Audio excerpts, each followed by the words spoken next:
আর ওই জমিটা রাখিছি ওরে বিদেশে পাঠানোর জন্য। তুই বাড়ি থেকে ও চাষাবাদ কর আর গরু ছাগল পোষ। আমি ওই তাই করি, আমার তো আর ভবিষ্যৎ নেই। ও দেশের মাটিতে কোনো কিছু করতে পারতেছে না, এই জন্য ওরা ইউরোপে পাঠা যাচ্ছ যেন ওর ভবিষ্যৎটা ভালো হয়। আর আমি দেশে থেকে ভবিষ্যৎটা অন্ধকার করে দিই, এরকম কিছু চাইনি আমি। আমি চাই যে আমারও ভবিষ্যৎ ভালো হোক, আমিও কিছু করতে চাই। তোরা কি নিয়ে ঝগড়া করস? এরা না কোদালটা আনতো ভাই। এ ভাই, তুই আইছিস ভালো হয়েছে, তোরে তো সবাই মানে, তুই একটা বিচার করে দিয়ে যা। হ্যাঁ, বিচার ভাইয়ের কাছেই দে, ভাই যেটা কবে সেইটাই হবে। হ্যাঁ, ওই বিচার করবে। কি হয়েছে কি ক?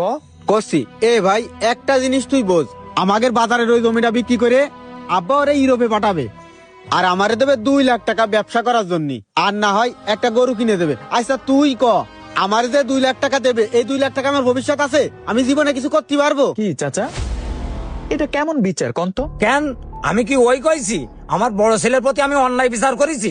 আমার ছোট ছেলে বিদেশে যাক, বিদেশে যাওয়ার পরে ওর বড় ভাইরে তো ওই দেখবে। শোনেন চাচা, মানুষের কোনো হায়াত মতের বিশেষ নাই, কোনো গ্যারান্টি নেই। আপনি আপনার ছোট ছেলেরে বিদেশে পাঠাইবেন, ও সেটেল হইব, ওর গ্রিন কার্ড হইব, তারপর আপনার বড় ছেলেরে ও ওখানে নিয়ে যাইব, তারপর ভবিষ্যৎ হইব।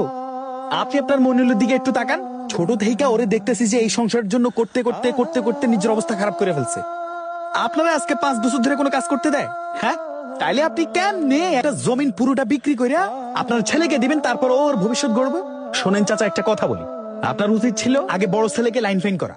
ও এখনো ছোট আছে, কিচ্ছু বুঝে না চাচা। ও দুনিয়া সম্বন্ধে একটু জানুক, ওর একটু আইডিয়া হোক দুনিয়াটা কত কঠিন।